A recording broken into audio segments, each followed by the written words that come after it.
வணக்கம் தோழர்களே! நேத்து நம்ம வாழை எல்லாத்துக்குமே தண்ணி பாய போட்டு போயிருந்தேன் வாய்க்கால்ல இருந்து. காலையிலே அத பார்க்கலான்ட்டு வந்தேன். அப்போ ஒரு கான்ல இருந்து ஒரே சத்தமா கேட்டுருந்துச்சு.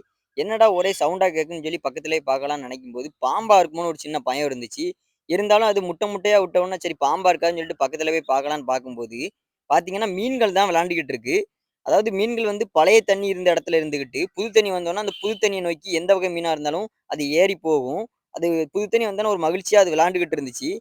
எனக்கும் காலையிலேயே அத பார்க்கும்போது கண்கொள்ளா காட்சியா இருந்துச்சு. சந்தோஷமா ஒரு மகிழ்ச்சியாவும் இருந்துச்சு. மீன்கள் விளையாண்டத பார்த்தா. நீங்களுமே பாருங்க நான் பார்க்கறதுக்கு ஒரு நல்ல சுவாரஸ்யமா இருந்துச்சு. இந்த மீன்கள் பார்த்தீங்கன்னா, ஆப்பிரிக்கன் கெளுத்தி மீன்கள் அப்படின்னு சொல்லிட்டு சொல்லப்படுது. இந்த மீன்கள் இந்தியாவுல தடை செய்யப்பட்டிருக்கு. எதுக்குன்னா, இது சாப்பிடுறதுனால மனிதங்களுக்கு பல பிரச்சனைகள் வருது அப்படிங்கிறனால, அரசாங்கத்தால தடை செய்யப்பட்ட மீனு. இந்த மீன் உங்க பகுதிகள்ல இருந்துச்சுன்னா, நீங்க பார்த்திருந்தீங்கன்னா, எஸ்ன்னு கமெண்ட் பாக்ஸ்ல கமெண்ட் பண்ணிட்டு போங்க. பார்க்கல அப்படின்னா, நோன்னு கமெண்ட் பண்ணுங்க. இதே மாரி சுவாரஸ்யமான தகவல்களுக்கு நம்ம சேனல ஃபாலோ பண்ணி, சப்ஸ்கிரைப் பண்ணி வச்சுக்கோங்க. பாய் பாய்.